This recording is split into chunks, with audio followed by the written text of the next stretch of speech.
Hello everyone and আসসালামু আলাইকুম। আজকে আমি আমার একটা প্রিয় খাবারের রেসিপি নিয়ে চলে এসেছি আপনাদের মাঝে, আর এটা মনে হয় কম বেশি সবারই পছন্দের। আমি আজকে রান্না করে দেখাবো চিচিঙ্গা দিয়ে মাছের ডিম। তো এটা মুরগির ডিম দিয়েও রান্না করা যায়। তো চলেন শুরু করা যাক তাহলে মূল রেসিপিতে কি কি লাগছে। এই তো আমি কয়েকটা চিচিঙ্গা নিয়ে নিয়েছি এখানে, আর চিচিঙ্গাটা আমি ভালোভাবে ধুয়ে তারপর এখানে ছুলে নিচ্ছি।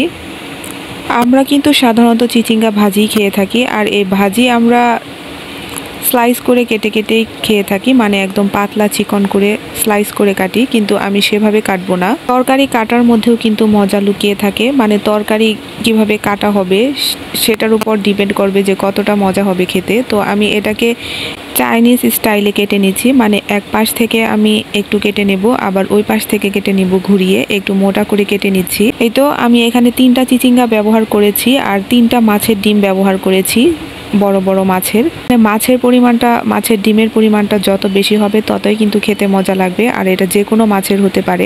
আমি এখানে কাতলা মাছের ডিমটা ব্যবহার করেছি।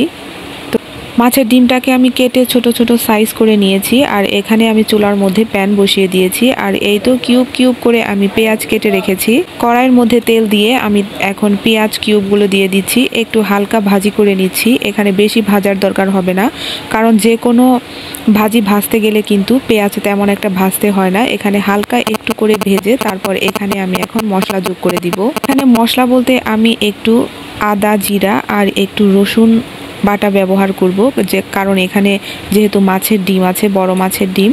তো এই তো আমি যোগ করে দিয়েছি মশলা। তারপর এখানে আমি একটু হলুদের গুঁড়া ব্যবহার করব। ভাজির মধ্যে কিন্তু তেমন একটা মশলা যুক্ত হলে খাবার একটু খেতে মজা লাগবে না, আর ভাজির মধ্যে তো একদমই মশলা ভালো লাগে না। এই তো আমি তেলের মধ্যে একটু মশলাটা হালকা করে ভেজে নিলাম। তারপর এখানে আমি লবণ দিয়ে দিব পরিমাপ মতো। তেলের মধ্যে মশলা একটু কষানো হয়ে গেলে আমি এখন ছেড়ে দেব মাছের ডিমগুলোকে।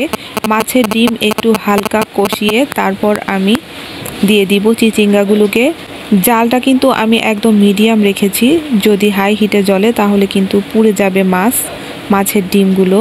তো এই তো আমি একটু নাড়াচাড়া করে নিয়েছি। এখন আমি একটু সামান্য পরিমাণ মরিচের গুঁড়া দিয়ে দিয়েছি, কারণ একটু ঝাল ঝাল না হলে কিন্তু আবার খেতে মজাও লাগবে না।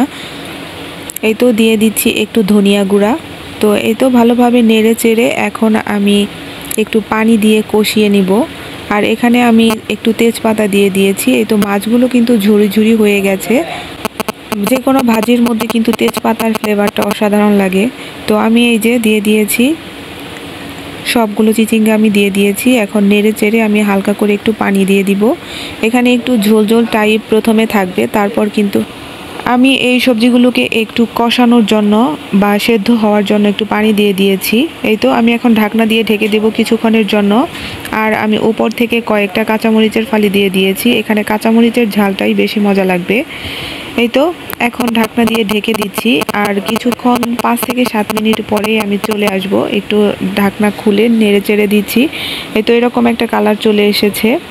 তো আমি আবারও ঢাকনা দিয়ে ঢেকে দেব। এটা সেদ্ধ হওয়া না পর্যন্ত আমি এটাকে রান্না করব। এই তো ঝোলটা গাঢ় হয়ে এসেছে। তো আমার রান্না প্রায় শেষের দিকে। এটা শুকানো পর্যন্ত আমি অপেক্ষা করব। এটা যখন একদমই শুকিয়ে এরকম ভাজি ভাজি হয়ে যাবে তখনই কিন্তু এটার স্বাদটা বেড়ে যাবে। তো আমার রান্নাটা শেষ হয়ে গেছে। আমি চুলা থেকে এখন লবণটাকে চেখে নামিয়ে নিব। তো এই তো আমার হয়ে গেল ঝাল ঝাল করে চিচিঙ্গা দিয়ে মাছের ডিম ভাজি।